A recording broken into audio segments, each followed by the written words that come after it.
right, and so welcome to the Flappy Hour. I give Blake credit for this wonderful theme, and I wish we could be doing this in person because I think this would have been a great happy hour to enjoy together. But I think I'm actually more social now than I've ever been thanks to Zoom. So welcome everyone. And let's see.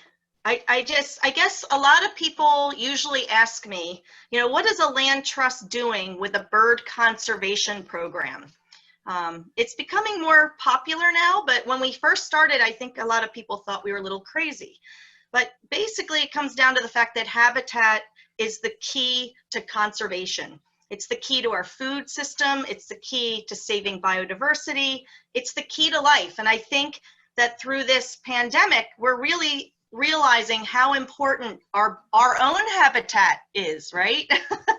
And we're grateful that we have habitat to survive in, and food and water and all the things that are necessary for life. So if for me, one thing the pandemic has shown is really that we're grateful for the little things, and maybe the other things are taking a back seat. Luckily, you know,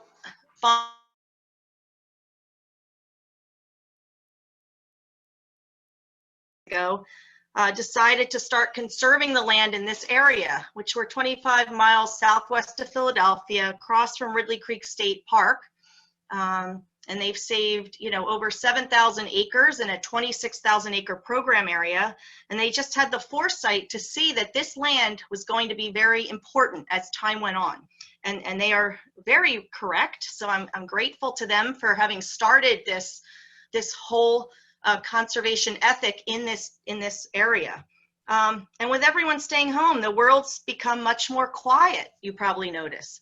And you probably also notice when you go into your yards that the birds seem really loud.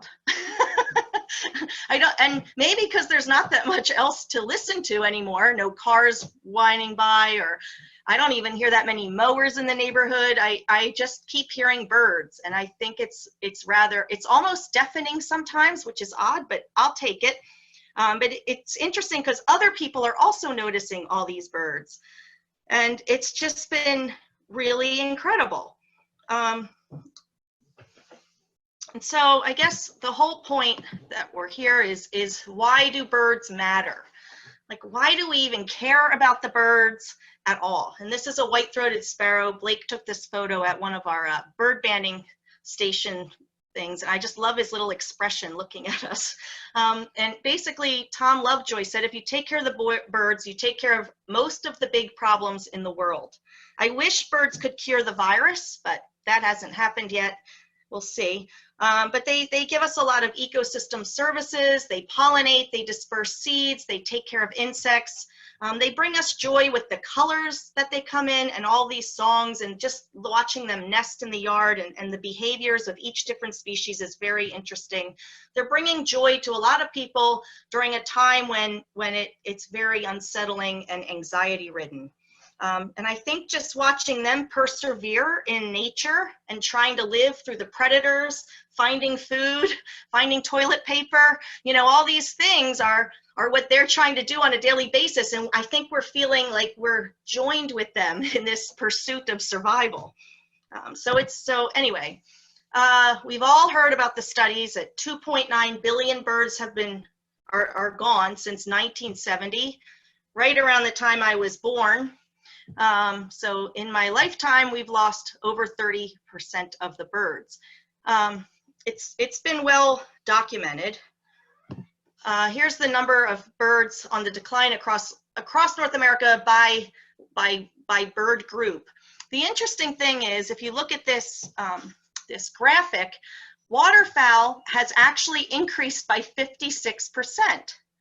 That's pretty amazing. And what's amazing about it is not that there's more ducks flying around, but the fact is that is a success story.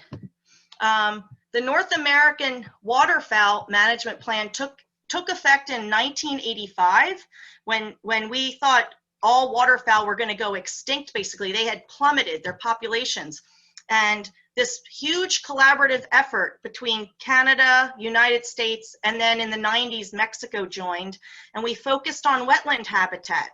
And that hard work that all these collaborators got together and said, we're going to help these species, actually provided a benefit. And we're seeing the results now in 2020 from what they were doing in 1985.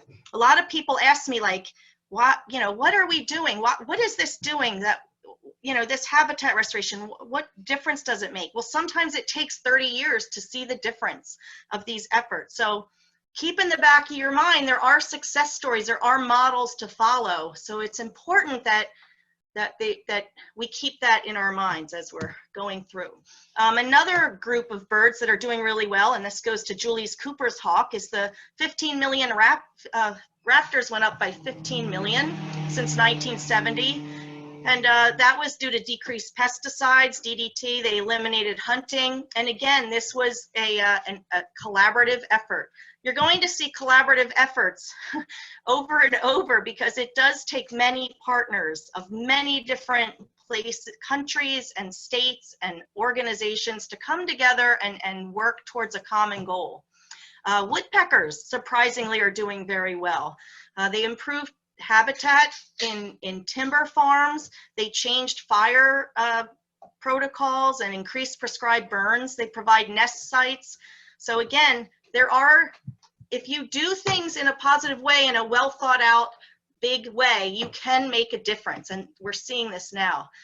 This picture makes me a little sad because this is how we used to live and what we would be doing right now. But this is a picture of our banding program, and the bird conservation team at the Willistown Conservation Trust, we participate in several big projects to help birds, and bird banding is one of them. We look at species diversity and abundance, and we educate, but this is one of the scientific methods we use to help monitor whether efforts are being successful. What we also are doing, as many of you know, is the MODIS project, and we basically have found that we can get a snapshot of the birds through our banding program at Rushton Woods and know how that habitat is doing, but we don't know what happens when they leave Rushton Farm. And many of these species migrate thousands of miles twice a year, and they only spend a couple months here, and they spend many more months in different parts of the world. So we've started this MODIS wildlife tracking project to try to collaborate with others and to get a bigger picture of the full life cycle to help them along their way. And this in itself could be its own happy hour. So maybe that will happen someday soon. Here's our partners. We've partnered with Canada, Bird Studies, with Carnegie Institute, the Ned Smith Center, Powder Mill, and Project Owlnet, and that forms the Northeast collaboration. So welcome everyone. I wanted you to get a glimpse of our amazing bird team that we have here tonight. They're really the stars. I don't know what I am, but I just try to keep it all together. But we're gonna focus on these 7 simple actions that all of you could do, all of you, that could help birds and make you feel good about yourselves at the end of the day. And just wanna introduce you to a couple things that are happening, and these topics are being discussed throughout the bird world, and they're trying to share the message so that everyone kind of starts doing this at the same time and creates a big impact. So we will start off. I'm gonna stop sharing my screen right now. Okay. And who's first? We're gonna start with Caitlin. There you go. Yep. I'm gonna mute. All right. Hi, everyone. Good evening. It's nice to see so many of you. For those of you that don't know me, my name's Caitlin Welsh. I started coming to bird banding out here at Rushton a few years ago when I was a student of Lisa's, and I'm currently working as the MODIS education program curriculum consultant. So I am partially helping develop materials that help teach about migration education and the technology that's used for the MODIS wildlife tracking system, as well as connecting teachers and getting this curriculum out into Pennsylvania classrooms and hopefully beyond. So tonight, I'm gonna turn myself off so that you can just focus on the screen. Tonight, I had the great fortune of drawing two topics that are not only two of the most, that represent the two most, hold on, I can't get my screen share to work. No, I don't want to talk about the weather. All right. There we go. All right, cool. So as luck would have it, I am presenting on two topics that not only represent the two highest causes of bird mortality, but that are, in my experience, often two of the most sensitive or divisive topics when talking to people about bird conservation. So know that, you know, these presentations are really only meant to help bring awareness to these issues and give folks a starting point to act from, especially now when, you know, many of us find ourselves at home with more than enough time. It's a good opportunity to kind of step back and maybe consider some of your values. So without further ado, I will go on to my first topic, which happens to be windows and window strikes. This is actually technically the #2 cause of mortality among birds. We'll get to an opportunity for you all to guess what the #1 is. But for now, I want to share with you this image. As many of you know, it sounds like a lot of you are spending time outside right now watching birds, and from your observations, I'm sure you could tell birds are, you know, nimble and agile.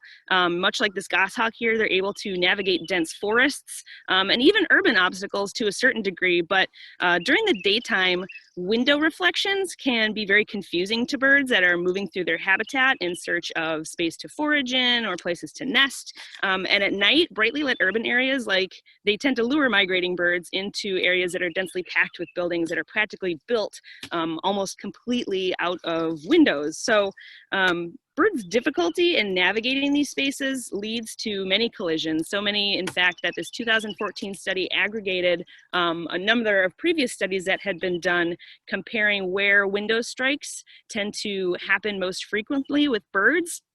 And when they added up all the numbers of total strikes at, you know, 3 primary sites, they found that residences were had among the highest percentage of places where mortalities were occurring from birds striking windows.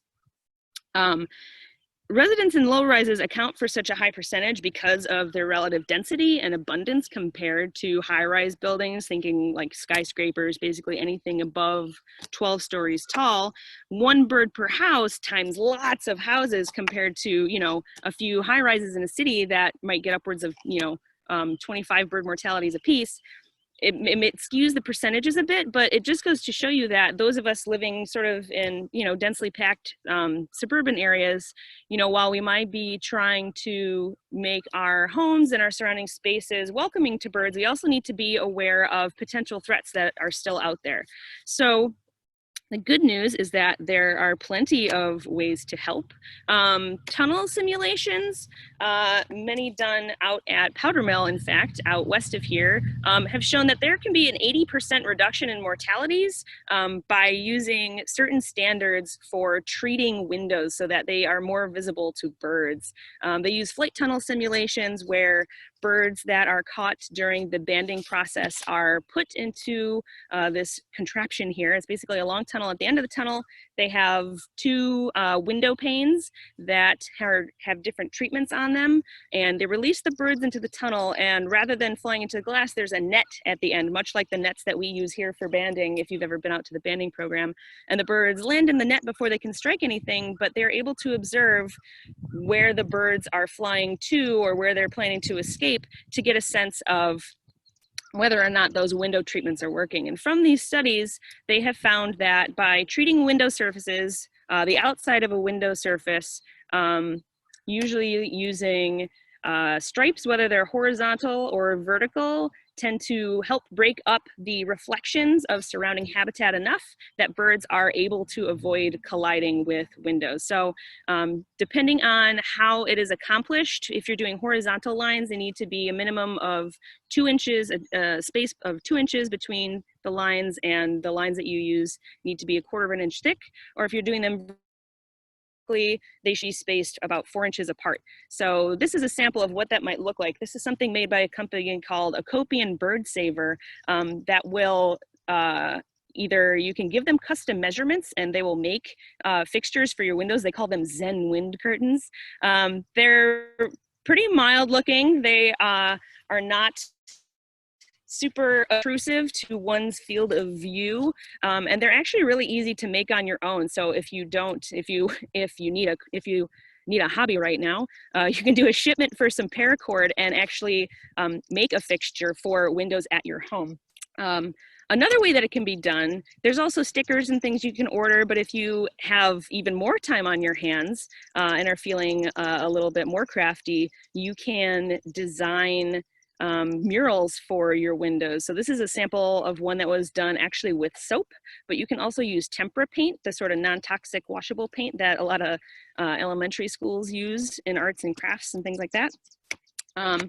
And there's also bird safe glass. So while this might not be a realistic option for redoing all the windows in your home, it can be something that you support in terms of, approaching, if you know people who are establishing businesses, putting up buildings, speaking up for and advocating for things like this so that there's a greater awareness about it. And other ways to help, really just in general, talking about it, reaching out to local business owners you may know, family, friends, to help educate people.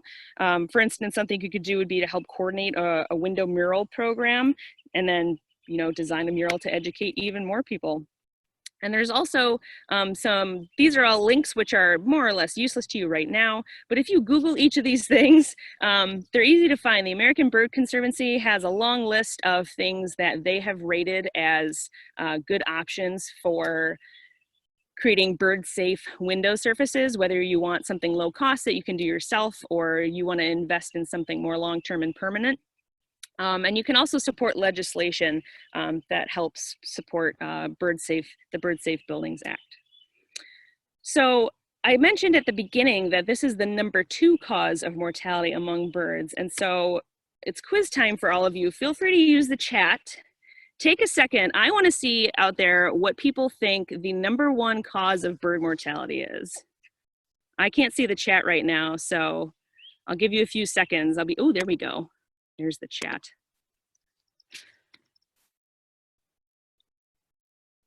Ooh, I'm glad you can't see my face, or hopefully you can't see hopefully I did this right and you can't see my face. I don't want my face to give it away either. So we got a lot for cats, some for pesticides. We got 7 topics to cover. Ooh, hawks, outdoor cats, pesticides, cats. All right. So, looks nice, Lisa. Yeah, you've all been paying attention to our presentations. All right, everyone, get ready. This little image here is to get you all hyped up because this is one of the topics that I think is probably the hardest for me to bring up with family, next to religion and politics at the Thanksgiving table. It feels like I'm never allowed to talk about cats and birds. People are very sensitive about cats, and I understand. I have had pet cats myself. I'm inviting some levity here because a lot of times when conservationists talk about cats and birds, things can get a little tense. People get confrontational. People want their pets to be happy and live quote unquote natural lives, but that gets pretty tricky when you're talking about domestic cats. The truth is domestic cats, they're still driven by instinct, and their instincts say to hunt, which doesn't make them a bad animal. They're just being a cat. However, this leads to cats being the #1 cause of bird mortality. In fact, birds are responsible for close to 2.5 billion bird deaths a year. There's a study that I published, I think 2014 was like the year for studies about what was happening to birds, because there was one study that came out in 2014 that also was aggregating data about the impact outdoor cats were having on wild birds. And a study that was just published this year took a closer look by looking at outdoor domestic cats and asked 2 main questions. They wanted to know how much prey cats were actually killing and what their average hunting range was. Sometimes the argument can be, well, how are domestic cats bad? There's still, wild cats out there. Well, a domestic cat compared to a jungle cat has a much larger hunting range and might be killing a lot of animals, but for, you know, even the most active of cats that's in a much smaller area, it might seem like 11.6 is not that high a number, but when you consider the amount they're killing for the size of their range, it adds up a lot to a much higher impact. And the multiplier that basically shows the amount of impact is that active hunting, you know, cats that spend a lot of time outside and are really active hunters have 5 times the impact that a jungle cat does. But what's even wilder is that the impact actually doubles between 4 and 10 times for a number I can't remember why. I don't have it in my head anymore. But it doubles because of further density. So the good news is for people that are ultimately concerned about your cats, cats can still lead enriching lives without having to be outside. Actually, an interesting statistic I found from a study about the causes of mortality among cats that go outdoors is, of the top 20 reasons that vets are seeing cats, or, people report cats dying to their vets, is not for any sickness. The number 1 reason is trauma, which can be from cats getting out chiefly. And, it's sad, but cats getting hit by cars or being seen as pests. Some people might see birds as pests, but people that love their birds might see a cat as pests. So there's 2 sides of the same coin there. And other animals, but basically it's safer for cats to stay inside. But if you want your cat to have a more enriching life and having them outdoors is something you would like to do, there's something called a catio. So people can make outdoor enclosures for their cats. And by the way, the majority of cats you're going to see in this portion of the presentation are personal friends of mine, or the pets of personal friends of mine. So I know this is possible. It's not just hype that you see on the internet. This is Augustus McCrae, for all you Lonesome Dove fans out there. This is Gus and his catio out in Berkeley, California. That material you see in the background is just some like cubic shelving that was purchased online and built up so that he could be out on the back porch but not be able to access anything in the surrounding environment of my friend's apartment. Another thing you can do is, for people that live in urban areas, is create something that hangs off your back window. These 2 cats are Mo and Cheddar. This is them checking out their, basically like an air conditioning unit sized enclosure so that they can get a little bit closer to the birds without actually being able to get their paws on them. You can create indoor enrichment as well. This is not a cat I know personally, but you can create sort of indoor environments that simulate a cat being able to climb and get above and explore its own predatory behaviors and tendencies without having, birds or other woodland creatures to hunt.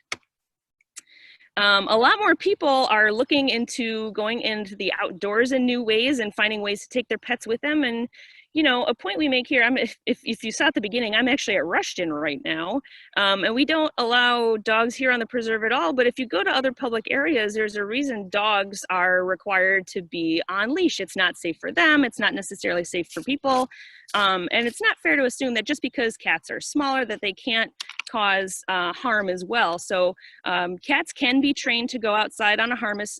This is Patty. Patty travels with a friend of mine from California, and she also comfortably sits in a backpack. So sometimes when they're hiking, if it's not safe for her to be out on a leash, she'll sit calmly in the backpack. It's just a matter of how much time and patience you have to work with your cat and train them.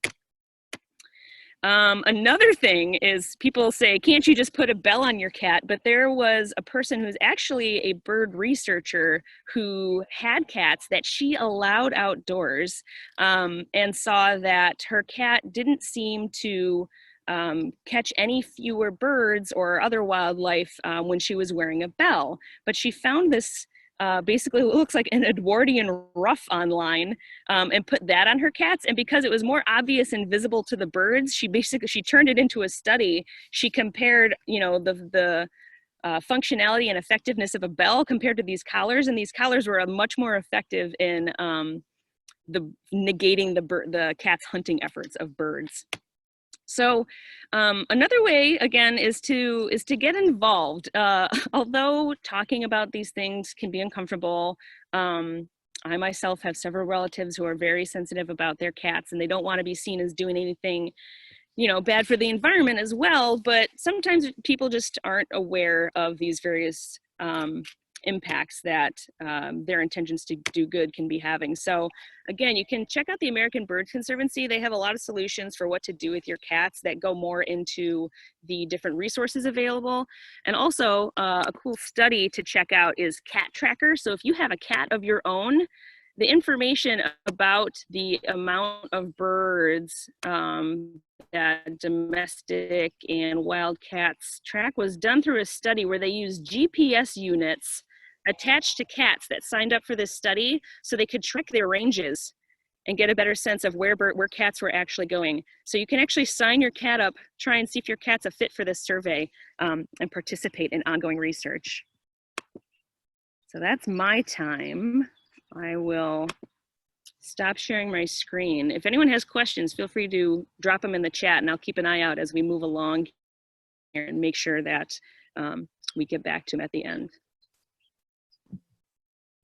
Thanks, Caitlin. That was very entertaining. I don't feel like you got to make it light. Cats are a sensitive subject. All right, we're moving on to Blake.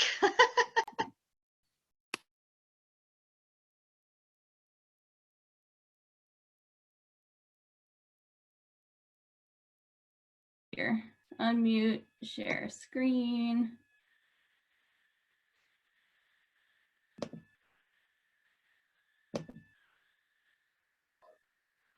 All right.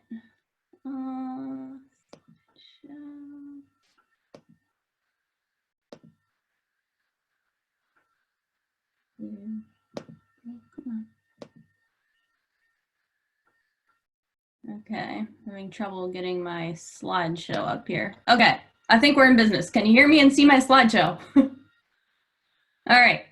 I'm talking a lot about a different kind of cat, caterpillars, which will come later in the talk. So I'm Blake Gall, Education Programs Manager at the Willistown Conservation Trust, and this is my favorite topic of all, reducing lawn and planting natives. So what's going on right now in our human-altered landscapes is that we're losing the ability to support wildlife and birds.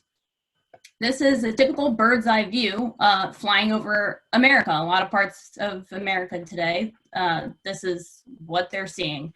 95% of our pristine places are gone, and there are over 48 million whoops, Griffin has entered. Okay.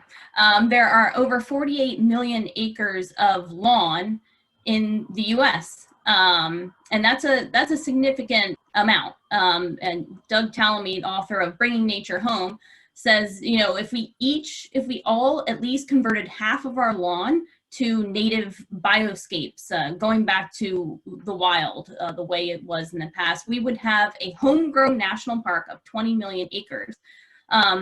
So, you know, with the population, oops, I'm having trouble here progressing my slides. Wonder why, oh, okay, now it's moving. Sorry. So we need to start thinking about our lawns differently as places to promote life. And isn't this so much more inspirational, this field of prairie coneflower? It's more healing, more inspirational than a green patch, if you ask me, and it supports a lot more biodiversity. So we need to start viewing our lawns through the lens of ecological significance now, instead of just through the lens of what has typically been accepted culturally. We need to restore food webs, and that starts with, at the bottom, with the plants and the insects. So plants do not want to be eaten, and so they've developed many chemical defenses against being eaten over evolutionary time. And the insects want to eat the plants. And so an insect will specialize on one or two plant lineages over many, many years of evolutionary history. They'll become an expert on how to eat that one type of plant or how to use it. They'll develop enzymes to be able to eat it. This is a milkweed longhorn beetle on milkweed. And like the monarch caterpillars, it's developed the ability to eat this toxic plant. So there are just millions of these intricate interactions in nature that we've lost, and we need to bring back by bringing back the plants. This is the flower of the common milkweed with some native bees on it. And even when you consider the insects that don't necessarily eat plants, like this is, you can have a butterfly bush or a lantana and you'll have bees and butterflies all over it. But they're finding even native bee species use specific pollen of specific native species to feed their young. So if you don't have these specific native species of plants, then, that may be the reason why some of our native bees are declining. And of course, monarch butterflies are down to about 3.7% of their original populations because of loss of milkweed habitat. And you probably all heard the headlines of the insect apocalypse that's happening, and German scientists have discovered a 76% loss of insect biomass from 1989 to 2016. And scientists all over the world are seeing this. And a lot is lost when we lose insects. E.O. Wilson back in 1980s said, if we lose insects, the ecosystem will collapse into chaos, whereas it wouldn't notice if humans left. And so these are the 4 basic insect roles. We're focusing on wildlife nutrition. So caterpillars are the holy grail of bird food. 96% of our terrestrial birds, whether they as adults feed on insects or not, they're going to feed their young insects, especially caterpillars, because caterpillars are like little unwrapped Twinkies or little sausages full of protein.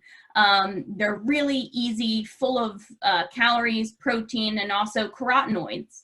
Carotenoids are very great for antioxidants, improving immune system, and for plumage in birds. So they really target the caterpillars. Going back to Doug Tallamy's studies, he studied Carolina chickadees in a suburban neighborhood and found that to make a batch of chickadees, you need 9,000 caterpillars to get these chickadees to fledge. So the parents are bringing about 500 caterpillars a day to the nestlings. And they found that in areas where where it was mostly introduced plants, that there were 75% less caterpillars, and the chickadees either didn't nest there, or if they did nest there, their breeding success was lowered. They either fledged their young later, or they had less young. So they have trouble when there's not native plants and there aren't enough caterpillars. If we want population growth in birds, we need to support the caterpillars by putting the host plants into the environment. And we need to consider the whole life cycle as well. You can have a oak tree lined driveway. That's great. You have all these native species of moss and butterflies you're supporting, but maybe you mow underneath and you blow all the leaves in the fall. Well, this polyphemus caterpillar here becomes one of our giant silk moths, polyphemus moth. And as a pupa, they need to go into the leaf litter. So maybe don't clean up all of your leaves or put beds underneath if you are planting native trees. While we're on moths, also lights in the summer.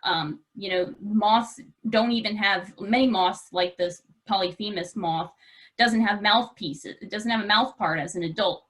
So limited energy that it has to fly around and find a mate and reproduce. And if it's spending all that time at a light at night, you're not having population growth there. So you can switch to yellow LED lights, which is the least attractive to insects, or try a timer. We could save billions of insects this way. So going back to the plants, there are some keystone plant species. These are species, there's 5% of our native plants support 75% of the caterpillars that are driving food chains. So these are the heavy hitters. If you want Some really good plants, pick native oaks, cherries, willows, birch. Flowers, you can pick asters and native sunflowers. Maybe you want to plant a little small fenced-in pollinator garden to start instead of a giant meadow. Anything you do will help. Maybe you just want to plant a few native shrubs. Gray dogwood, northern bayberry. These are other heavy hitters. The northern bayberry is like the Big Mac for birds, for migratory birds. It has so many calories and so much fat. And the berries are right when the migrants are going through and they need those packets of energy. And a non-native honeysuckle has berries that aren't as nutritious. Even if you want to just do something as simple as leaving your weeds. This past weekend, I observed a white-crowned sparrow, a migrant bird, that was feeding all weekend long. I could look out the window and see him hopping around eating the weed seeds, the dandelions and the chickweed, what people consider weeds. And then he left. And so he's traveling north, fully fueled by the weeds that we left in this lawn. So whatever you do, remember there's 70-30 compromise. They found that if you have 70% native biomass, native plant biomass, you can support population growth in chickadees and other birds. So you can keep your crepe myrtle, you can keep your ginkgo, as long as it's just 30% of the biomass of the plant biomass in your yard. So just keep in mind, your yard does have ecological significance and you can make a difference with your yard. Here are just some resources, best plants, allaboutbirds.com. And Audubon has a great site to check out to tell you which plants to plant for which birds, as well as National Wildlife Federation. So that's it. Thanks, Blake. Todd, you're up. Gonna talk about pesticides. Thank you, Lisa. And thank you, not Blake. a very controversial topic. Right. Well, hello, everyone. I'm glad to see a lot of old friends and familiar faces on here. I see most of you are sitting in comfortable chairs, so I'm glad you could have chosen to watch anything on your computers and you chose to join us. So thank you for coming out. Let me get my screen linked up.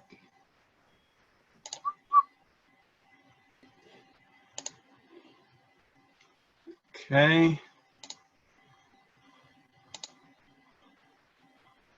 Everybody seeing that all right?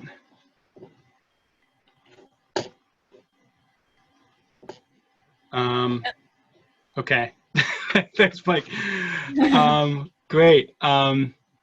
So for the most part, this talk is going to focus on one type of pesticide, the neonicotinoid, because those seem to be the most well known, and they're certainly the most widespread. For anybody who doesn't know me, my name's Todd Allagher. I've been with the Willistown Conservation Trust's bird conservation program for 6 or 7 years now as a bander, and I've been involved with the Motus Project for the last 4 years since we started it. I'm coming in from Freeport, Maine, where I've moved to help the Motus Project continue northward throughout, building on the work that we've done in the Mid-Atlantic. So I'll start you guys off with a nice, bright, lovely summary photo. Just to give you a basic, I want everybody to sort of come away here with a couple of things. I wanted you to understand what neonics are, so the basic ecological issues around pesticides that pertain to birds, and then we'll explore a couple of studies that have looked specifically at how these chemicals directly affect birds, not just ecologically, but in a direct way, and then go over a couple of personal community actions that we can take. So moving on. So first off, what is a neonicotinoid? Usually we hear them called neonics because it's a bit of a mouthful, as most chemical pesticides are. But it's worth taking a look at the word itself and really what it means, because it gives you a bit of a sense of where it comes from and how it works. You see right in the middle of the root of the word is nicotine right there, which we can associate with tobacco. The genus of the tobacco plant is Nicotiana. And while we also look at the beginning, you'll see, well, it's new and it's like, so are these derived from tobacco? No, they're not like we grow fields of tobacco and then boil them down and create some sort of chemical that we spread on the fields. It's just similar in that the molecular makeup of it works on the same reactor in the same portion of the brain as nicotine does. So when tobacco is being, well, I'll get to that in a moment. Neonics are a class of insecticides. There's about a dozen different types made by a couple different companies. The three that you see over on the left side, the one with the star, imidacloprid, is the most commonly used pesticide in the world. It's not just the most common neonic, it is the most common in the world. It's used in over 120 countries on all sorts of crops. You can name a thing that we grow in a large monocrop, imidacloprid is probably used on it at some point in that crop's lifespan. The other two, I'm not going to try and say them for, but you can say them at home. It's fun to do the tongue twisters.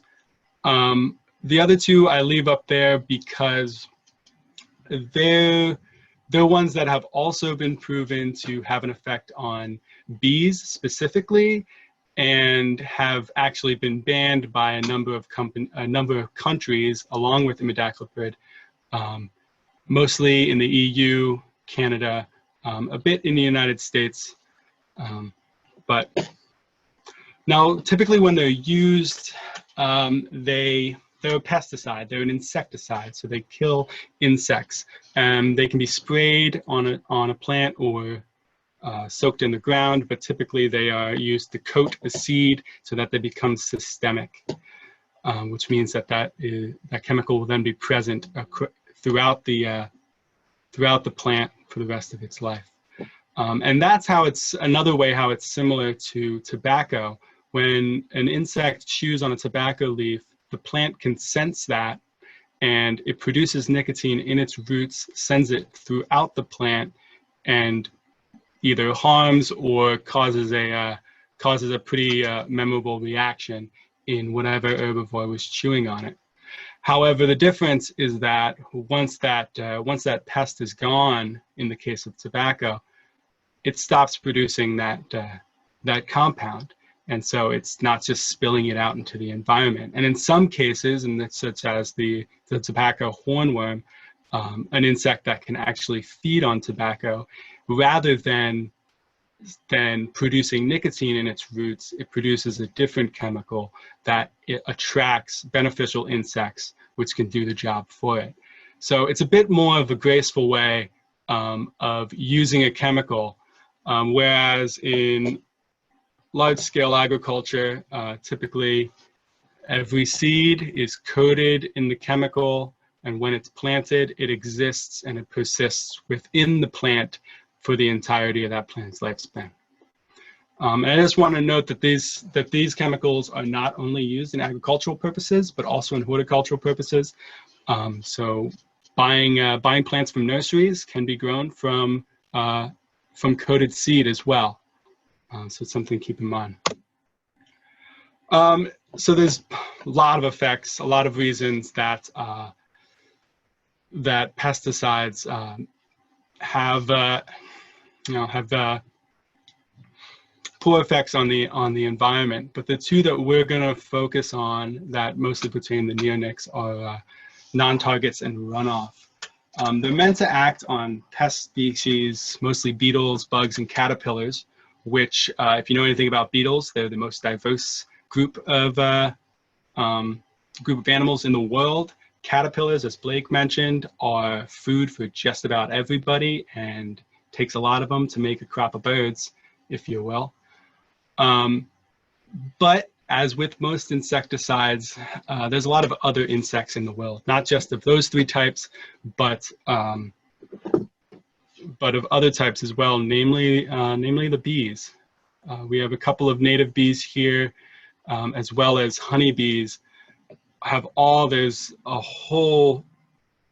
a huge body of scientific research that has been looking on how neonics affect bees.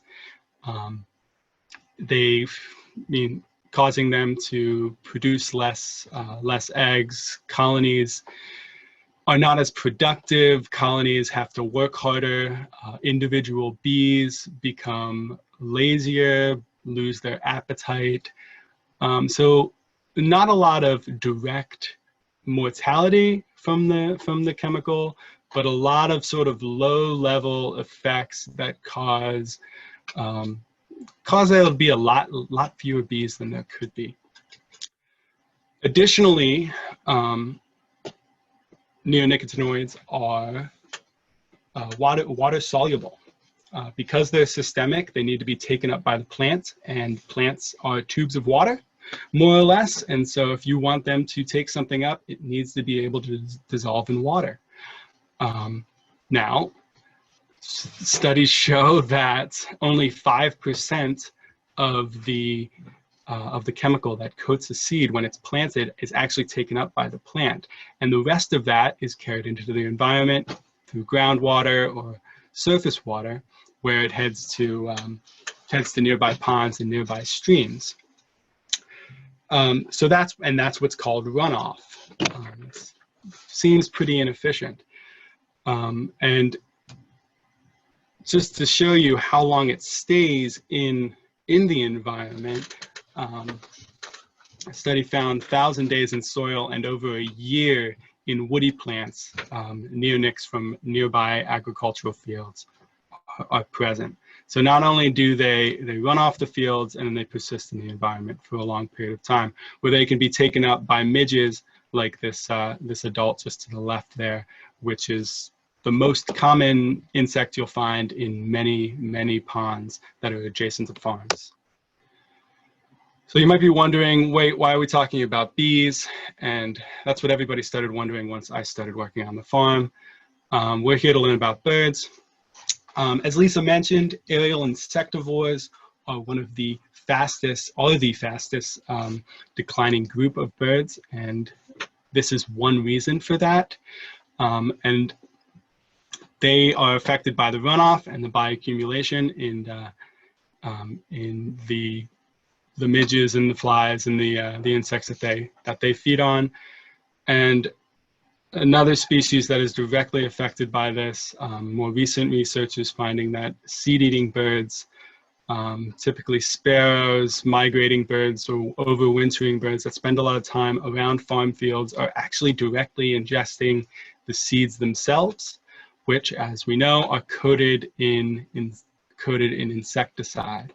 A lot of the research by Chrissy Morrissey at the University of Saskatchewan she's done both of the studies that we're going to cover here, and has produced a lot of the body of work around birds and how they're affected by neonics.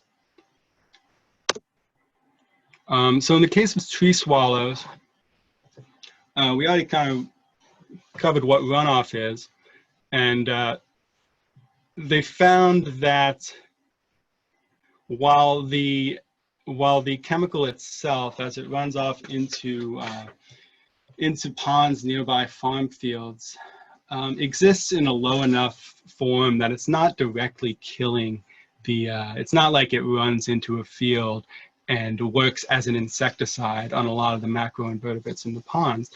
But it has a similar effect as to what's seen in bees, in that many of the eggs that are laid don't pupate. And so that means, well, if it doesn't pupate, then fewer hatching adults, and thus fewer insects for the tree swallows to feed their young and to eat themselves. So not only is there a decrease in population of available food, But the adults that do hatch out are still carrying that, that pesticide along with them. They've accumulated it from the environment. And then they hatch into the air, where presumably the tree swallows feed on them. So they were looked at a number of different nest boxes, in both near and far away from ponds. And they found that nestlings that were raised in boxes near ponds were half the weight at the same point, at the same age as individuals raised away from these ponds that were not being fed midges that were that had neonics in them. Additionally, the adults had to spend more time away from the nest. Presumably, it meant because they had to get more food. They had to spend more time foraging in order to get enough food for the insect for their young.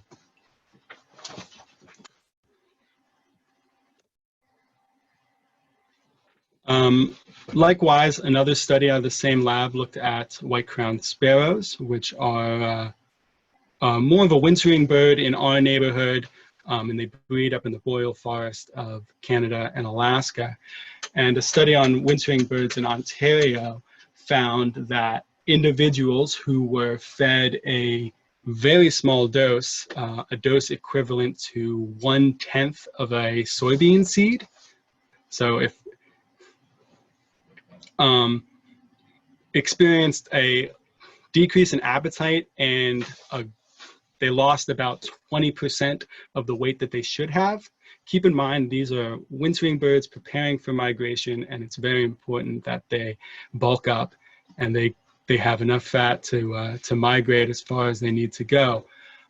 So down in the bottom corner, you see pictures of spilled seed. All those different colors are when a seed is coated, when farm seed is coated, it usually gets colored so that you can see it. The idea being that farmers can scoop it up if it does fall out. But if you've ever been on a farm, it's usually a bit of a, there's some messes around, seeds go everywhere. It's kind of the idea. And studies have found that not only do birds find these spills when they do occur, but other animals do as well, including some mammals, and in a lot of cases they find it within a day. And so it's known that birds will seek out these piles of seeds and they'll feed on them despite having these negative effects. Birds that were feeding on coated seeds then had to migrate later than birds that were not fed neonics. So not only did it lose weight, it took them more time to gain the weight that they needed to migrate, which can be very important. Springtime is a very important time for birds when it comes time to migrate. This is a map from eBird from this year, just looking at March. These are where white-crowned sparrows were detected by birders in the States and Canada, and as you can see, that's more or less the winter range there. Everything sort of is as it was for the last couple of months. And I'm going to click through here and show you what April and May look like. This was April. Birds started to move into the middle of the country. If you look right in the middle, you'll see the Great Plains of the Dakotas and the Plains provinces. Birds started to move in there. That's where most of these research projects were done. There's a lot of canola grown there, a lot of sunflowers, wheat, corn, soybeans, all of which every seed is coated in a neonic. And just this past half a month, this is where all those birds are. White-crowned sparrows are in migration. They are spending a lot of time on farm fields, and right now is the same time that a lot of seed is going in the ground. So seeds being spilled right at the same time that birds are passing through, needing to refuel and move onward to their breeding grounds up in the northern tier of Canada and Alaska. So this is something that's happening quite literally as we speak. So not going to cover this too much, but you can all read it. There's a lot of actions that we can take for ourselves in our own backyards and in the choices that we make of the food that we buy and the fiber that we buy and the nursery plants that we buy. But not only that, not everybody has the ability to pay the premium for organic food. So we can only, hopefully use our voice to advocate for additional bans on these pesticides and others that are based on science, and continue. I know a lot of us do think long and hard about what we hope agriculture can be. So far, the trend has just been to replace one chemical with another, but perhaps that's not the idea here. And I hope you all learned something. Thank you. Thanks, Todd. That was great. Okay. I will stop sharing. Okay. I seem to have receded into my bird box here. The light has changed. I have to find the share feature again. Oh my gosh. Let's see. Where is the share feature, everybody? Where was that? Oh, there we go. Here we go. Okay. Share. Okay, we're running a little behind schedule here, but that's okay.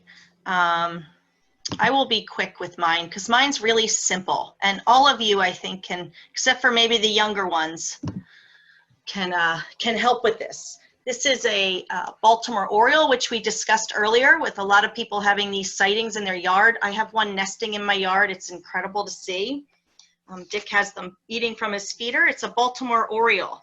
And I chose this bird because it migrates over 2,500 miles each year. And they're one of the birds that are highlighted in the report that 2 in 5 Baltimore Orioles are gone since 1970, and they're declining pretty rapidly in the last couple of years. So 30% of these birds are gone, or of migratory birds. It represents the migratory birds that go back to Central and South America. And it's important to understand. And this is real simple. All you need to do is think about getting bird-friendly coffee. For 2 cups, if you drink 2 cups per day over your lifetime, and I probably drink like 6 cups, I'm really sorry to say, especially during banding season. It could be up as much as 12 cups, I don't know. But it takes 15 coffee trees per adult per year. I think I need an entire coffee orchard. But it's interesting to know what your impact is on the habits that you keep. Basically, shade-grown coffee looks like a forest, just like our forest here where the birds breed. Think about all the woodland birds that migrate north to breed in the forest. Well, they go back and they still want their structure. So if you go down to Central and South America, typically in a bird-friendly shade-grown coffee forest, you will find 243 species, as opposed to the sun-grown coffee, which is easier. They just clear-cut the forest and plant tons of plants, which actually, the plants in sun-grown coffee produce more berries, so you can produce more coffee. It only holds 61 bird species on average. But the problem is it doesn't even taste as good. Coffee is a shade-grown plant. It comes from Ethiopia, discovered by somebody, a goat herder who noticed his goats were very excited after eating a bunch of berries. And he said, wow, I think we're onto something here. So, hundreds of years later, we realize the importance of coffee in our society, but we have to think about the habitat. Again, it comes back to the habitat of where you're coming from. How much does it really matter? Again, look at the species difference from full sun and to shade. Bushes grow under the shade providing foliage. It's a little slower, but the slower growing process makes a richer, deeper coffee flavor. You have more insect diversity, and they typically don't use pesticides in the shade-grown coffee. Many countries grow or supply bird-friendly coffee. And 5 reasons: you save neotropical migrant and local bird species, conserve forests and habitat, no chemicals, you support farm families who are doing the right thing, and they actually make more money when they sell this coffee. and you preserve these ecosystems that are intact, even though you're still having an agricultural result. So it's so important. It links all of us together, and it links a lot of cool things. So this is a neat cup of coffee. The best thing you can do, honestly, one of the best things and the easiest things you can do is just buy bird-friendly coffee. It's so easy. We sell it at the Trust. It's run by the Smithsonian the heck is it called? I think I drank too much of my cider. Bird-friendly. They have a whole bird-friendly program. You can go onto this website and order it online, or you can order it from Cornell. All the bird organizations sell bird-friendly coffee, including Willistown Conservation Trust. I don't know if you can see this on the screen. We also have an Oriole on our bag. Golden Valley Farms in Westchester actually roasts shade-grown bird-friendly coffee. So if you have any questions, please let me know. But if you can do that, you will, I'm just gonna tell you that 65% of people drink coffee, and currently this program has produced more than 19 million pounds of coffee per year from 12, and works with farms in 12 different countries. Now, 19 million pounds of coffee is a drop in the bucket compared to the 21 billion pounds of coffee that are drank, globally each year. But every little bit helps, and this is a great way to help habitat. Okay. We're not there yet. Let me just, I'm gonna stop my sharing here. Okay, Allison, you're up. You have to unmute yourself. Allison, you're up, but you need to mute you need to unmute. Yeah, there you go. Got it. I couldn't do too many things at once. Hi, everybody. I'm Allison Fetterman. I am a bird conservation associate, Bander, and the Modus project manager at the Trust. I just want to say quickly, thank you all for being here. This is so great. This is part of why I love my job so much. Not only do I get to work with the birds every day, but this strong sense of community and support that we get from here, from this community, is just awesome. So quickly, I want to share with you how you can be the solution to plastic pollution. And I apologize, I clearly rise with the songbirds. I don't party with the night owls, so it's getting late for me. So we have a problem with plastic. The accumulation of plastic in our environment has caused a global threat to birds. And it's also created a big trash problem in our communities, which is not nice to see, and it's harmful to the entire ecosystem. Plastics have now reached every ecosystem on Earth. They are not biodegradable. They'll be here forever. For birds and other sea life and other creatures in the environment, they cause entanglement. You can see from these pictures, all these birds are either strangled or trapped in plastics, which poses a big health risk for the bird, obviously. Birds often have trouble telling plastics from their food, telling apart, so they ingest a lot of plastic, which is toxic to them. And as some plastics, as they degrade in the environment, they form microplastics, which then enter the entire food chain and affects the entire ecosystem even more. So plastics have only been around since 1950. They were introduced in 1950. And since then, we have produced 8.3 billion metric tons of plastic trash. And only 9% of that plastic trash has been recycled or is recycled.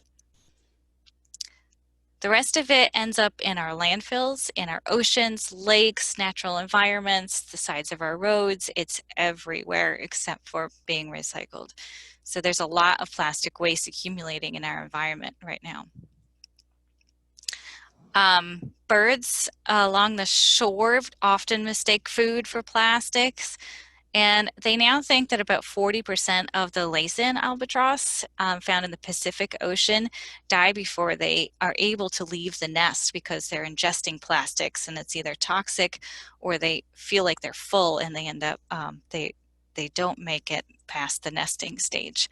There's a beautiful but tragically beautiful video documentary called The Albatross that you can view online if you want to learn a little more about the plastics affecting the albatross. I now think that about 9 out of 10 of the world's seabirds are likely to have plastics in their stomachs. It is a statistic we didn't know was so large, but there are so much plastic in the oceans and the shore, it's likely that most of them have plastics, are ingesting plastics. So we know that plastics are everywhere. They're everywhere in our lives. There's single-use plastic, which is the largest problem because it ends up most in our landfills. The most are plastic trash bags, the cups we get from the grocery stores, the water bottles, the single-use water bottles we buy, the longer-lived plastics that live in our lives longer, our electronics and our toys. They eventually still end up in the landfill. But single use is contributing to most of the plastics. But it's amazing to see how much plastic is really in our everyday life. But there's a lot we can do to cut down on plastics. It's taking plastic cups and utensils out of the way, using paper lanterns or garlands instead of balloons, finding plastic straw alternatives like paper and bamboo or metal. Using your water bottle, a reusable water bottle, is a great way to reduce plastic waste. There's even apps now, I found out, that you can, like WeTap, where you can, if you're somewhere unfamiliar, you can use the app to find a refill station. It'll bring you right to a map. Buying food in bulk to reduce plastic waste, the packaging waste, and educating ourselves on proper recycling techniques. This is something we're probably all guilty of, but just learning what your local recycling unit takes and properly washing a recycling is really needed. And then, of course, remembering our reusable bags, to remember to bring them with us. And a helpful tip I found was to add it to your grocery list. So hopefully that will help me remember to bring my bag into the store with me. And then learning more about the plastics pollution. I think this issue, I've glazed over it in a very simple way, but you can learn a lot more about it online. There's a lot of resources to look and educate ourselves what we can do and what's happening. And then as we are able to, participating or even organizing cleanup events to get plastics out of the environment that's already there. So it's a very quick overview of what the plastics problem is and how we can be a solution to the pollution. Now I have to stop sharing. I didn't make this into one nice slide like everybody else did. Hold on.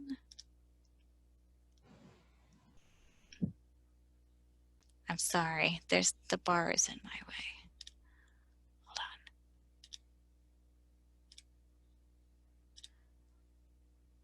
on. Okay. And finally, the last thing we wanted to share with you tonight is probably the simplest, the most rewarding, and beneficial way and easiest way you can help birds is by simply watching the birds and sharing what you see. So our challenge has become keeping common birds common. We know that the most abundant bird in history, the passenger pigeon, went extinct before our eyes.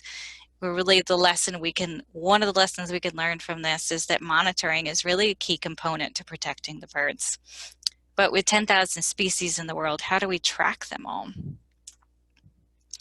Simply birding. birding and bird watching can happen anywhere. You can grab a group and you can go for a hike. You can travel the world and see birds across the ocean.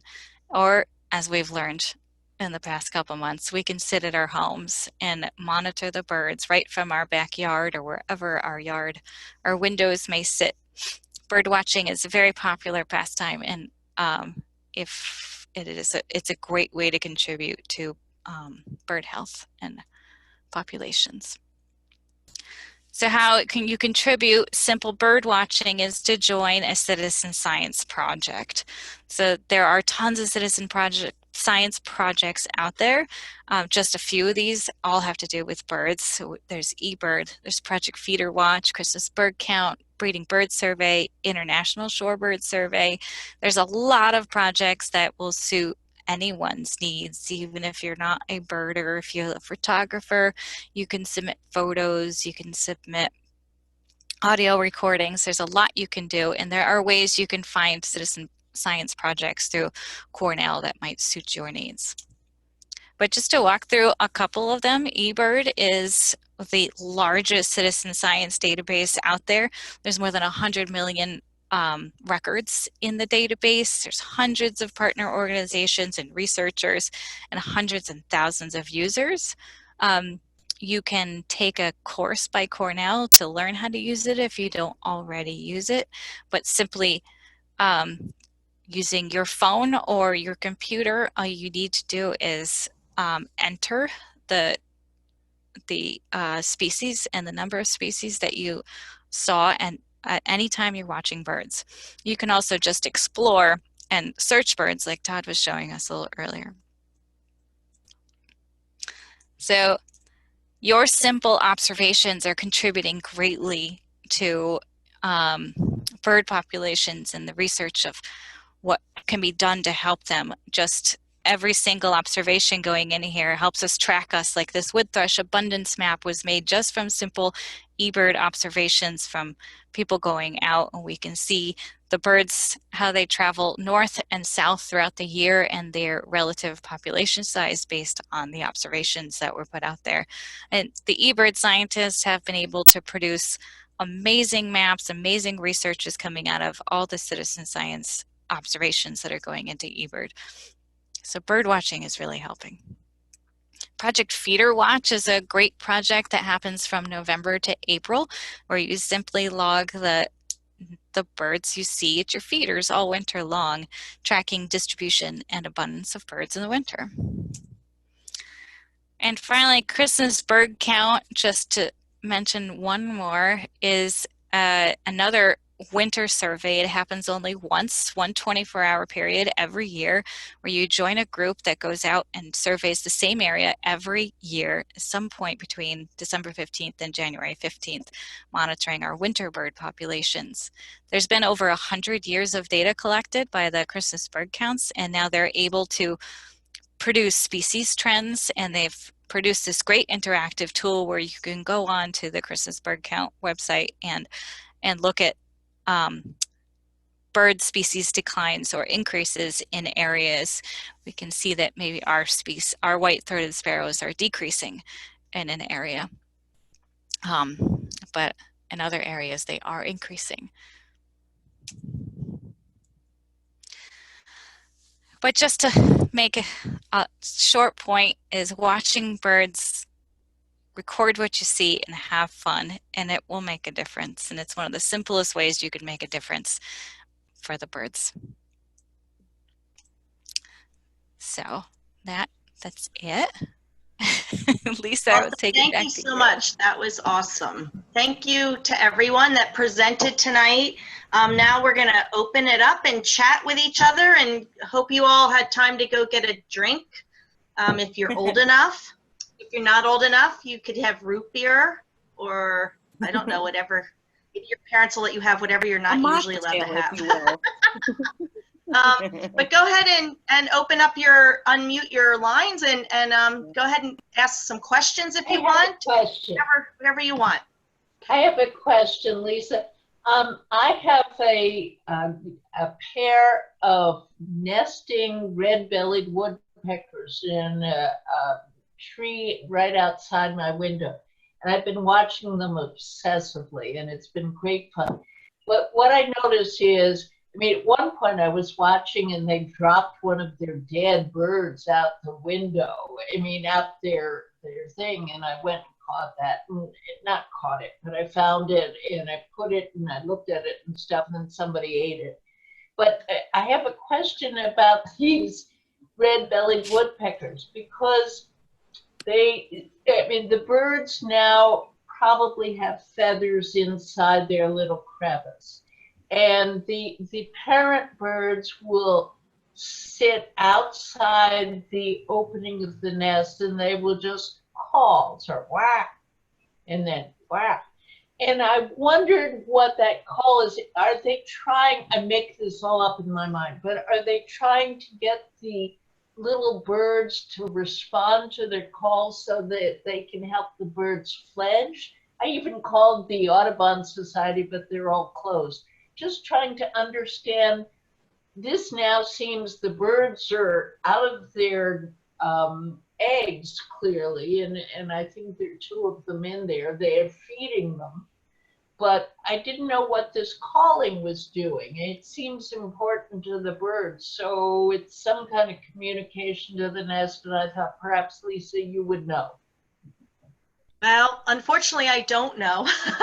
I mean, I think it could be a number of things. If somebody knows, please answer, but I'm not sure. I have some ideas, but I'm not sure exactly why. I mean, if anybody else wants to answer, if they know.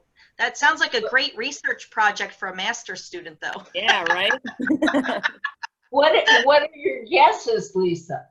Oh, well, I think the parents communicate with the young right out of the gate, because they have to train them so that when they do leave the nest, they have to be able to communicate with them to hear where they are, because they often go to find food and then feed them. I have a whole bunch of baby birds in my yard where the parents are feeding them all day long. So Yeah. Right. I'm sure that there's a reason, a parental reason for them to communicate with the chicks right away Mm-hmm.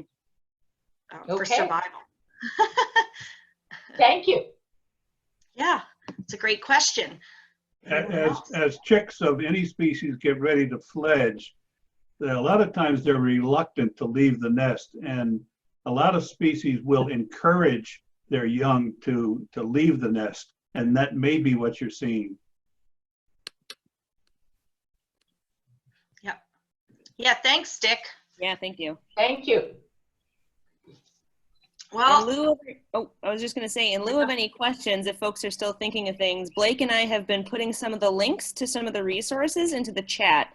They're not hyperlinks. You can't just click on them, but you can copy and paste them if you want to review some of the resources that, provide more suggestions for what you can do to help birds. Mine are hyperlinks. Not Yeah. on my side, they're not. How'd you do that? I can click on them. Oh. Uh-oh. Sorry, my oat soda is making me sassy.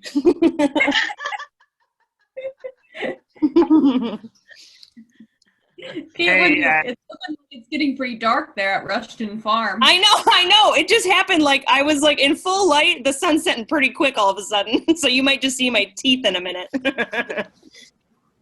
She's going owl bending. Yeah. Yeah, shh, don't tell. Hey, speaking of which, at dusk, has anyone noticed common nighthawk yet in the area? I haven't. Mm. So there was a report and photographs of some sleeping in trees at Ridley Creek State Park the other day. Oh, cool. But I have not yet seen any in the area or in flight at night. Interesting. I was just wondering. I'm gonna be spending more time at Rushton because I'm also helping on the farm right now. And it's also convenient for me to be here to just keep working on Moda stuff. So I'll eventually, probably next week, I'm bringing my bike out so I can get to and from the park. But I'm really excited to look at more than chipping sparrows in my front yard. So while I'm out here, I'll keep that in mind and see if I can hunt anything down for you. You're starting to look like an owl, Caitlin. And I know Todd had a saw-whet in his backyard in Freeport, Maine, so that's pretty exciting. We can't say that at this time of year. Creepy? There's Fred. Bonnie here. I don't know whether you can hear me, but Dick, I'm wondering if there are any chimney swifts in the chimney towers yet. We've had them in our house actually here at Indian Run Farm, so we know they're in the chimneys here. I saw swifts at Rushton about 3 days ago. I haven't seen them. I was over there this morning and I didn't see any flying around, but I did see some about 3 days ago. I didn't see any going in or out, but they were flying around the field. Ah, good. We've had swifts at last week on our Willistown count at Johnson property. We had swifts. I've had swifts on my property at Kirkwood as well. They're here. Nancy has seen them in the town of Westchester as well. Yeah, they're normally predominant in Westchester and also in like Haverford and areas of old houses with big chimneys. Yeah. They've been around for I think they've been here for close to a month now, maybe 3 weeks. Oh, I've seen them in Sugartown, Dick. Oh, maybe you heard that. Yeah. Yeah. She's seen them in Sugartown, just up the road. Yeah, they're all. One of the things that always comes to mind, one of the things that was mentioned is the drop in the population of insects. And for you younger people, one way to bring that home to older people is to remind them of how they used to have to clean off the grills and the windshields of their cars in the summer after they drove any place, a lengthy drive. And that doesn't happen anymore. You just don't get the accumulation of splatter, if you will, on the grills and the windshield. And older people will remember that. And they say, oh yeah, wow, that is a change. That's a good point. Yeah. There's a really, really great article out right now. My dad sent it to me. Hi, Dad. He's on this call. Oh, hey, there he is. Where have all the insects gone? National Geographic. It's an excellent article. Yeah. Check it out if you haven't. Yeah. I just got the word. I'm ready to eat. All right, guys. Bye-bye. Thanks, Dick. Bye. Hi, Dick. How's everyone hanging out? Is everyone getting enough outside time with their, I hope? I see your chef in the background. Yeah, I have a photo bomb here. He's just seamlessly plugging Rushton Farm. He's making sure I get plenty of outside time. Our swifts are back. I'd like to just let everybody know. Oh, good for you. Yay. Keep an eye on them. They've been for years. As well as our bats. Yeah. Oh, thank goodness for I've seen more bats this year than I usually have seen at this time of year. So I hope something's going well in the world. I feel like nature's having a big party around us. I think so too. Yeah. It's a big correction. Mother Nature is doing a correction. And I think you're right. Coming from Mother Earth, I think you're right, Alice. And once again, since I am in Florida, I will report that we have nighthawks every night in Florida. So I don't think they've gone north quite yet. So you're hogging them all down. Yes. Can I ask, where are you in Florida? Are you in a more rural or more urban area, or sort of in between? We're in Naples, which is a small city, but it's probably about 10 miles east of us is the beginning of the Everglades. So, you know, you get a lot of good birds. Yeah. That's awesome. And we're on a river. That helps. Yeah. So. I see a little guy named James Tornetta. Do you have a favorite bird? Hi. You have to unmute yourself. Yeah, there you go. I don't exactly know. Hi. What's your favorite bird? don't exactly have a favorite bird, but I like a lot of them. I see a lot of them in my yard when I go bird watching. Yeah. I'm the same way. I can't pick just one, but I have a different favorite bird every day. Yeah, depending bird on of the who's day. feeder. That's right. I think there might be people who don't have their videos on who are trying to ask questions. Is there someone out there trying to ask a question right now? Actually, I have a question, if I can be heard. Yes. Okay. Yeah, this is Pat Welsh. I'm famous because I'm Caitlin's aunt. Oh. Oh, hi. This has been a great presentation, and I appreciate the links that are being provided. Is it possible to get a copy of the entire presentation? I think if people are willing to share their slides, we can cobble them all into one document and share that. And it's also being recorded. I believe. Yeah. Okay. Yeah. Yeah, you just reminded me that I'm supposed to tell everybody, and I forgot to tell everybody. There's going to be a Survey Monkey sent out for ideas from everyone about what they liked, what they don't like, or what they want to hear. And there's also going to be this recording will be sent out tomorrow. And on May 26th, there's going to be another one of this type of Zoom meeting for the watershed department starring Lauren McGrath, who's an incredible presenter and talks about water and those crazy little bugs that birds eat. Yeah, she'll probably have like cool show and tell with some of her specimens. It's just basically a bird lecture. but it'll be entertaining, and we plan to do this once every 2 weeks, and we're trying to keep we are very busy, but we're trying to interact with people despite the fact that it's difficult to interact. We miss everyone. And, we're so grateful that we still have jobs and that we are doing things that we love. And I think one thing that's come out of this is just how grateful we all feel for where we live and the habitat that we're in. Mm-hmm. And that's all thanks to Bonnie and Alice, again, that they saw this years ago, and we're just very grateful. Mm-hmm. And we're grateful to the members and to everybody who supports us. I just can't thank you enough for all that you do to help us follow our passion, which is helping birds. And by helping birds, we're trying to help everybody. It's not, birds are just one little piece of the big picture. So thank you everyone for joining us, and just so grateful. Quick shout out to Alice Etherington. Chickadees are also one of my favorite birds, so much so that that's what I call my niece. Chickadee. Hey, when's Fred's special coming out? I'd just like to say that each of the programs is going to be participating in this, and I would definitely look for, I think the farm, we're looking at June 11th, and obviously Watershed. And I think this is a great way to communicate and be able to stay together. And remember that the preserves are open, and you can come out and you can visit with us.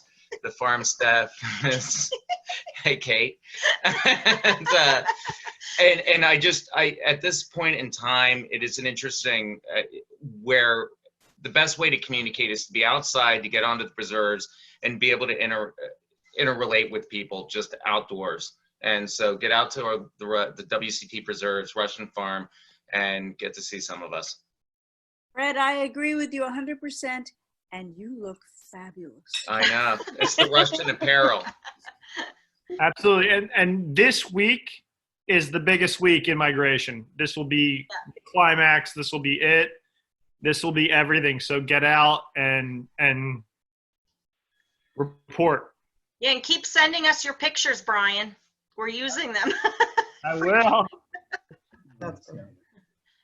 Until I go back to work full time. Yeah, it's an everyday thing.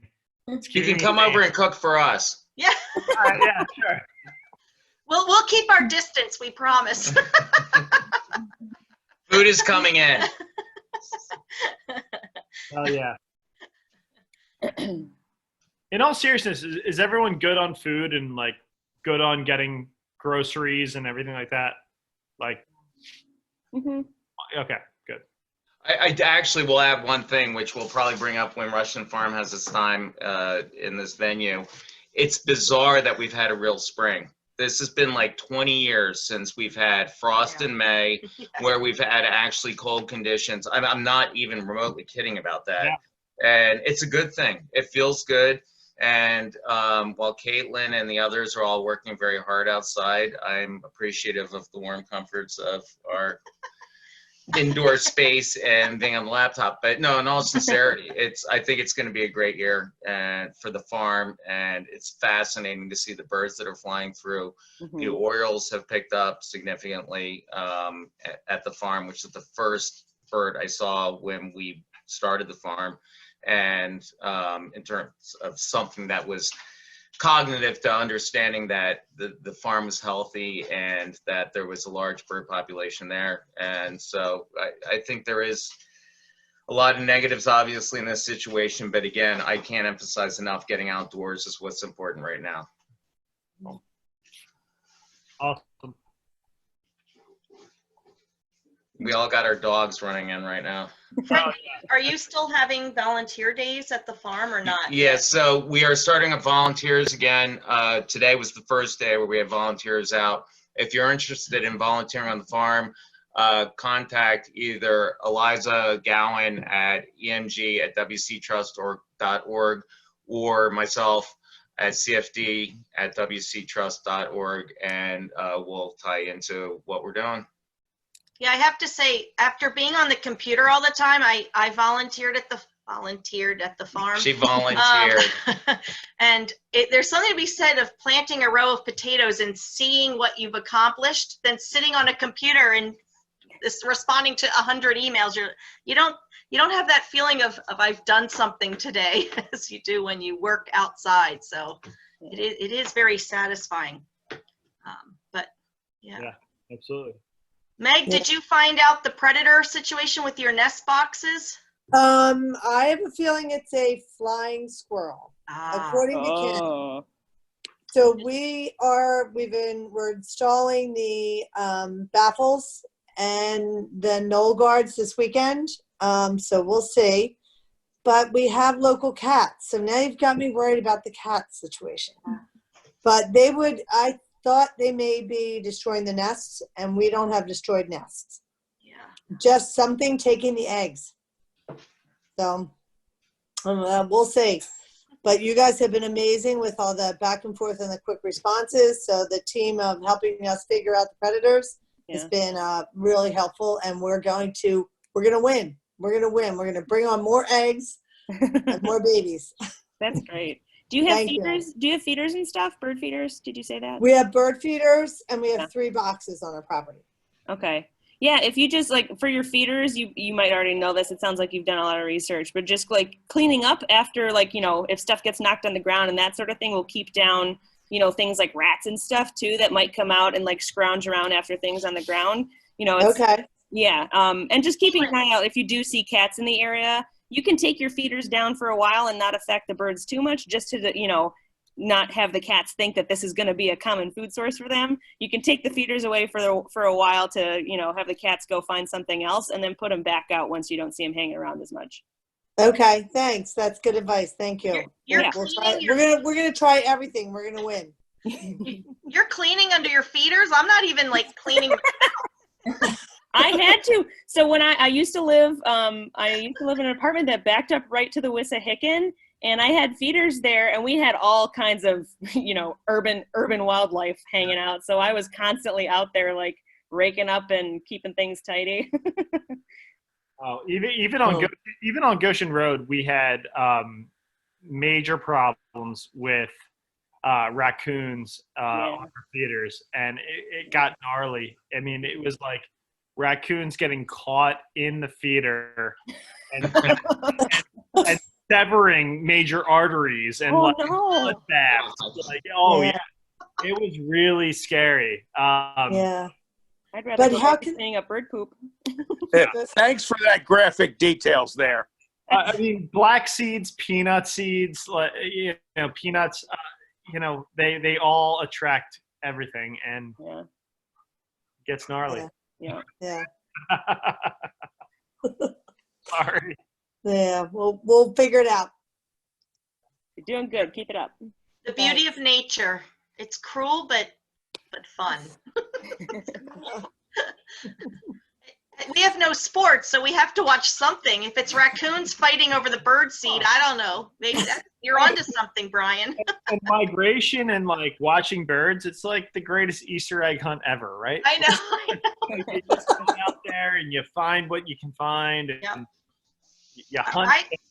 Like I wanted to hunt down Blake's white-crowned sparrow last week. You know, You could have come over. He was just out in the lawn eating weed. The bird I haven't had this year. It's part of the Easter egg hunt. Fun.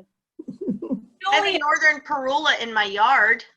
Well, we've had that. We've had them luckily in the woods back behind our house. Oh, good. Yeah. Good. Yeah. Is Julie still here? Yeah. Oh, I'm asking Julie Griffin. Oh. I don't know. I think she logged off. Oh, okay. I saw her face for a little bit. It says she's still there, but anyway, she's Rushton Nature Keeper, and I was going to ask her if she had any good yard sightings. She just sent me a picture recently of a cardinal, I think it was. Yeah, it seems like it's getting to be bedtime for the little guys. Bedtime for birders too. And the big guys. Bird. Yeah, we're doing a cool bobolink project down in Unionville on Bill Elkins' farm. So we've been monitoring the last couple of weeks. We have two field biologists working on that, and they have an incredible amount of grassland birds in Unionville. So we're gonna put nanotags on them next spring. All the MODIS work has been kind of delayed for a year, so we're doing a lot of reconnaissance work. But it's been really rewarding to see how many grassland birds are out there. That's pretty cool. And one of our wood thrush, well, not one of ours, we had one wood thrush from our study last year return, but it was banded at Bucktoe, but it came back to Rushton. So I'm hoping that our wood thrush came back. So have you had Eastern Meadowlark? We have them, yeah. They're at Kirkwood Preserve, which is why there's no dogs allowed, much to people's chagrin. Well, people are still bringing in dogs, by the way. I know. We're trying to monitor. It's very difficult, especially, at this time. But they came in last week, and they're around. They're right across from you, Brian, at Kirkwood South, which is not. Yeah, I went through twice last week. I did not see them both times, but I know they were reported. But yeah, I usually just hear them. I don't usually see them too easily, but they have been singing in the area, so. Cool. Cool. And if you see anyone at Kirkwood with their dog, tell them they're not allowed to have them there. It's the toughest thing. I saw this mom. Yeah, I know. With her young child. Yeah, that's what Fred said. And a dog. And, I totally I know. spoil their parade. I know. Yeah. It's You hard. can track them to Ashbridge. Yeah. I think we're saying Ashbridge for now. You can have dogs, so there's a nice way to, direct them over. Okahawking allows dogs. I mean. Well, yeah, they should all go to Okahawking. Yeah, that's right. They should all go to Okahawking. Yeah, people get sick of Okahawking though. I've seen people at Kirkwood like, oh, I'm just so tired of Okahawking. That's why I kind of aim them to Ashbridge. But yeah. And it's really only a 2-month period. 2 months without the dogs would be fine for the nesting birds, but who knows? Yeah. I think it's gotten better since our signs are up there. The big signs we put up, I think, have made it a little better. No, I would agree. The signage is everywhere, and it's really good. You guys did a great job on that. Todd, what are you knitting? Busted. There you go. Is that a sock? You need more socks up there in Maine, don't you? It's cold. Yeah, how is that cold snap? Other end, Lisa. This is a hat. Oh. Is it a cat necklace? Or it's a cat necklace. Are you? That would be great. Did I give you ideas? Are you fashioning Edwardian collars for all the cats in the tri-state area?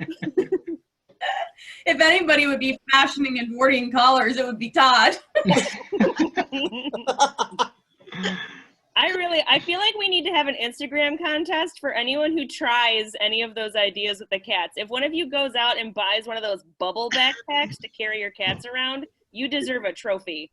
I gotta get one for my neighbor because her cat's at my bird feeder every day. Oh no, it's so hard. Like that's the hardest part about it, right? It's because I feel like the most times I run into those conversations is, it's either people I know really well or people I don't know at all. And so, you have to strike a balance between, stating your case and sticking up for something and also, not creating bad blood. So I just got a message from Eric, our great Zoom moderator. Thank you, Eric. Woo! Thank you so much, Eric. He said we're turning into pumpkins at 9 o'clock. So. Okay. Oh, is he going to cut us off? It's not that we're being rude. It's just that our Zoom account is, only what it is. Hey, Eric, thank you so much for setting this all up. Yeah. Yeah, thanks, Eric. I think it went pretty well for the first Zoom meeting, don't you? I do. I don't know. And I actually, now know that Russian is okay to go and hang out and bird and walk around. Yeah. I definitely did not want to, go over there and step on your toes when you guys are trying to farm and do your thing. So just don't sneak up on us. Yeah, and get within breathing distance. Well, you never know. Like, yeah. So I will. I'll be over. And no, it's appreciated though. It's great to see people like even like just waving from a distance. But yeah, come say hi. Yeah, we're there. Yeah, and Brian, you're always welcome, and we're going to be having food coming in soon, so we should talk. Cool. All right. Thanks, Fred. Yeah. Hi, Joan. Thanks for coming. Yeah, thanks, everyone. Yeah. Lisa, you're the best. Thanks. Bye, Meg. Thank you. Nice to meet you. Our first Zoom meeting. I'm so proud of us. Yeah, thank you, Lisa. Hey, the last question is Todd coming back? What? Me? Last question, is Todd coming back? Oh, he'll be in and out like a I'll be in and migratory out, bird. yeah. All right. Cool. He's going to be traveling a long distances. I'm holding all his belongings that he left at the farmhouse hostage. There you go. Yeah, Brian, we have towers to put in. We have MODIS stations to put in Maryland and Delaware, and then we're going to be in New York State the rest of the summer. And then next year, Todd will be running the New England gig. We got a U.S. Fish and Wildlife grant for. That's amazing. Yeah, so it's been great. They're going to study monarch butterflies and kestrels as part of our where in New York State and where in Vermont? Everywhere. Yeah. Yeah, we'll be working across all the New England states. I think a total of 50 towers will be going up over the course of 3 years. So imagine a couple of lines across Vermont. So I'll be looking for locations up there in the near future. If you ever need help, my mom lives in Vermont. She lives just off the Appalachian Trail. Okay. Like walking distance to Appalachian Trail.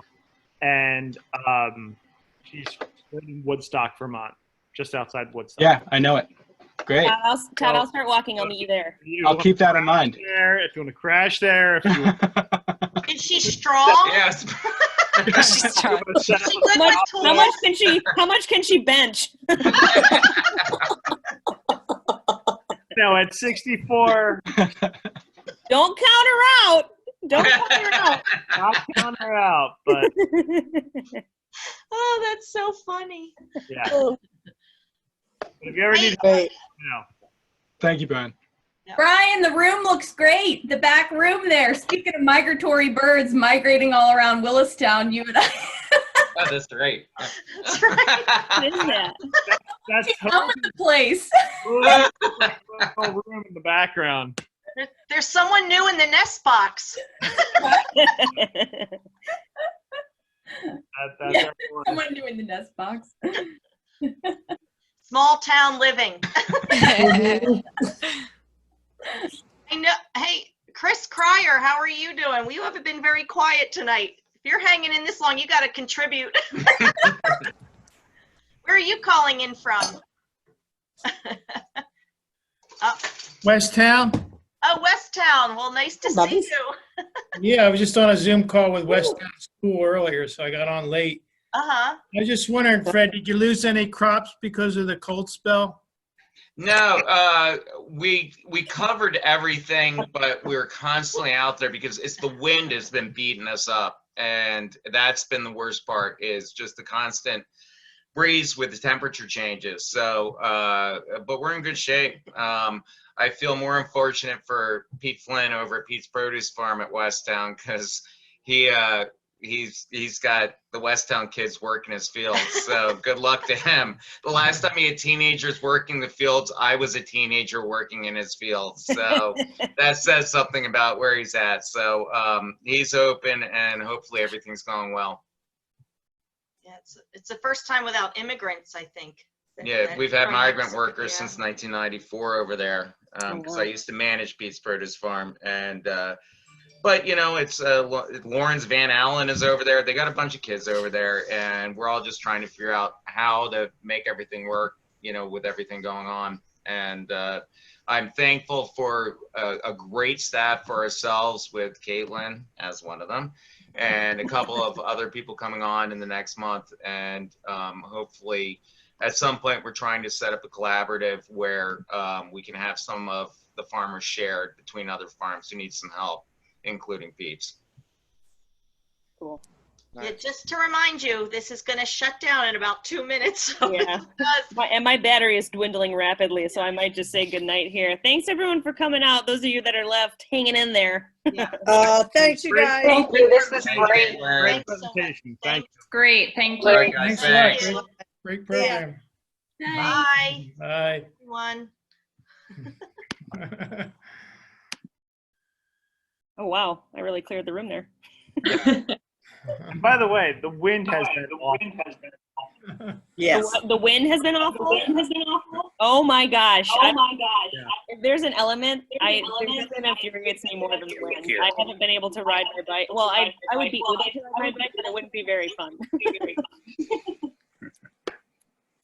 Thanks all. Good night. It was very, very enjoyable. Appreciate it. Good night. Thanks, Dad. Good night, Mom. See you Good later. night, sweetie. Bye-bye. All right, guys. Good night. Sleep tight.